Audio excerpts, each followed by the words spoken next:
There are 4 questions in this shloka. What is suitable? Who is considered to be pure? Who is considered to be a scholar? What is poison? Once there was a hungry kid who was standing in front of a store. The owner has tears in his eyes and says, "The good deeds never go unnoticed. Prayers of a pure mind will always be answered. Always use your wisdom to decide whose words to trust and whose not to." From the life story of a great musician called Bhairavi Venkat Subbaya. One should always be humble and respect his teachers. Today we are going to learn the third shloka. There are 4 questions in this shloka. What is suitable? Who is considered to be pure? Who is considered to be a scholar? What is poison? Now let us learn the shloka. Kaha pathyataro dharmaha. Kaha shuchiriha yasya manasam shuddham. Kah pandito viveki. Kim vishamavadhirana gurushu. Kah patyataro dharmaha. Kashuchiriha yasya manasam shuddham. Kah pandito viveki. Kim vishamavadhirana gurushu. Now let us understand the meaning of individual words in the shloka. Kah patyataraha. What is more beneficial? Dharmaha. The prescribed course of conduct or dharma. Kashuchiriha. Who is considered to be pure? Yasya manasam shuddham. One whose mind is pure. Kah panditaha. Who is considered to be a scholar? One who can differentiate between good and bad, truth and lies, permanent and temporary. Kim visham. What is poison? Avadhirana gurushu. Disrespect towards teachers and elders. Once there was a hungry kid who was standing in front of a store. Looking at the kid's situation, the owner felt pity and gave him a pack of biscuits to eat. The boy still seemed hungry, so the owner took the kid home and gave him food to eat.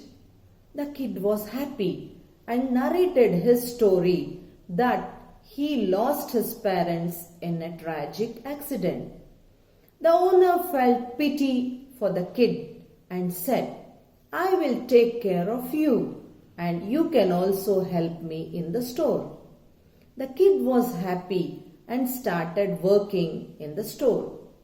The owner came to pay the boy's monthly salary, but that boy declined, saying, "You are already taking care of me by giving food. I don't need anything else." The owner said, "You have earned this. You have to take it." Finally, the boy agrees to take the money. Years pass by.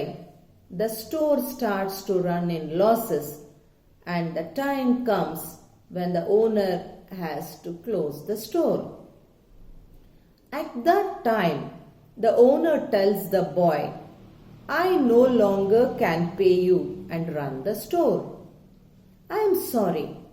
We are closing the store." The boy leaves and comes back home in the morning.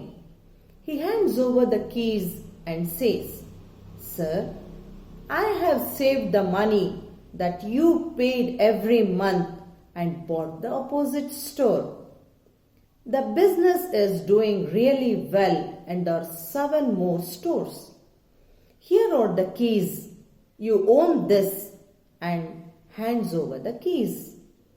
The owner has tears in his eyes and says, "This is not right. I cannot take this." The boy says, "When I had no one, you not only gave me food and shelter, but also the salary. Now, when you are in difficulty, I have to do the same."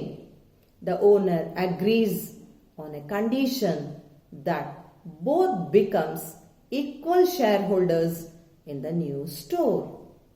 The boy agrees it happily. Moral of the story: the good deeds never go unnoticed. Once there was drought in a village, and every pond, river, and wells started drying up, because of which people started to struggle for water and food. The animals began to die without water.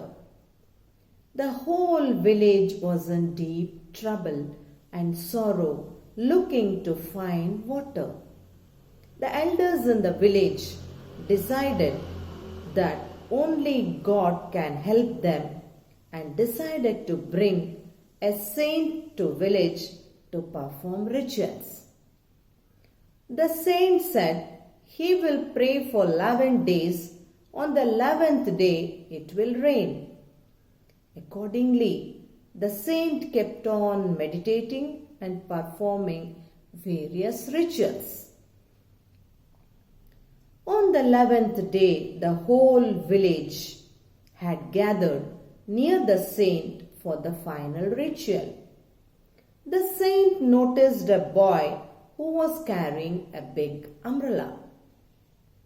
Then suddenly dark clouds came together and it started raining heavily. The saint then explained that it rained because of the pure mind of the innocent boy who brought an umbrella, that his prayer would be answered and it would rain on the 11th day. Moral of the story: prayers of a pure mind will always be answered. Once there lived a cat. It found a Rudraksh garland on the street and decided to wear it. Then it put 3 lines of vibhuti on its forehead.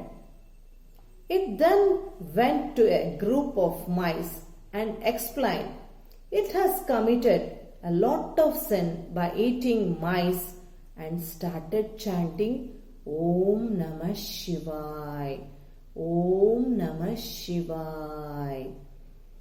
The cat told the mice to join him in the journey to go to Prayag and take a dip.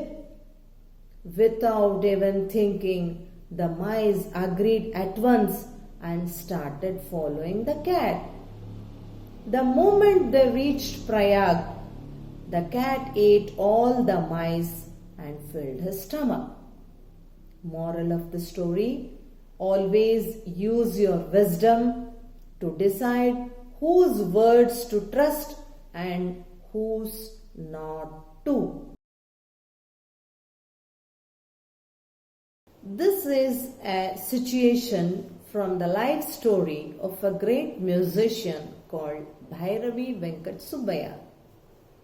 His nickname was Venkanna. Here, the student Venkanna is singing along with the teacher in a concert.